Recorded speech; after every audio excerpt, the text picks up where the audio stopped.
was a boy, he constantly broke all the toys that were bought for him. When Dad and Mom asked why he broke the toy, the boy replied, "I was wondering what was inside." Then they bought him a large construction kit, but the boy did not collect anything. "Boring," he said.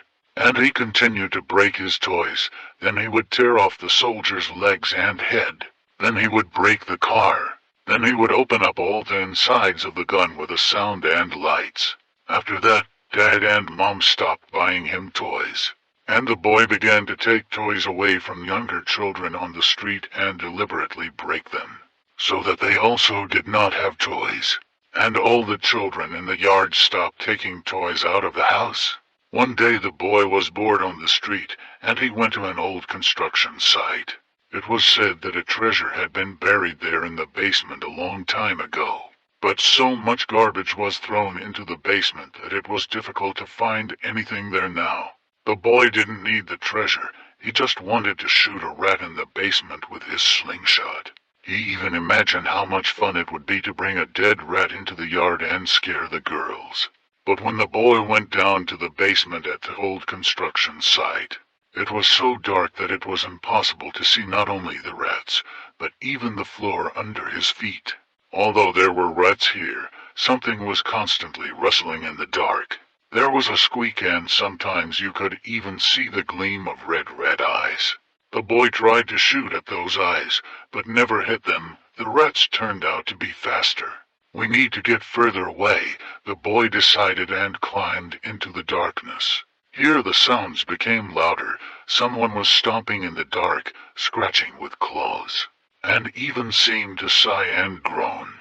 The boy suddenly felt scared, and he thought that not only rats could live here. He decided to return, but could not find his way back and wandered for a long time in the dark, stumbling among the piled garbage. And those who lived here began to get closer. Now they were making noise from all sides, scratching, crawling, stomping, and making many more sounds, so that the boy began to feel as if there was some unknown creature with thousands of tentacles. In the dark, the boy began to cry, "Stop it! Stop scaring me!" he shouted, but the darkness only erupted with new sounds. And suddenly something lit up in the dark. The lights were dim, but not scary, as if a New Year's garland had been lit in the distance. In the light of these lights, the boy saw that he was surrounded by strange, ugly creatures. They were old, dirty, broken, with severed legs and paws, broken parts, torn insides, where the gears still continued to spin. But some of them still have batteries inside. They lit up in the dark. "Who are you?" the boy asked fearfully. "We are toys," the creatures replied. And only then did the boy realize that he was surrounded only by old, discarded toys. "What are you doing here? We were broken and thrown away." The boy stopped being afraid. Who would be afraid of toys? "Hey, how do I get out of here?" "Follow us," said the toys, and moved into the darkness. The boy went to get the glowing lights.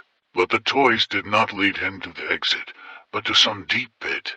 The boy looked in there, but there was nothing to be seen in the darkness. It just felt like it was very deep there, and it smelled of mold and rot. The boy was scared again. "Where have you dragged me, you stupid toys?" he shouted. "I have to get out of here, upstairs." "Home," but the toys answered. "We'll throw you down.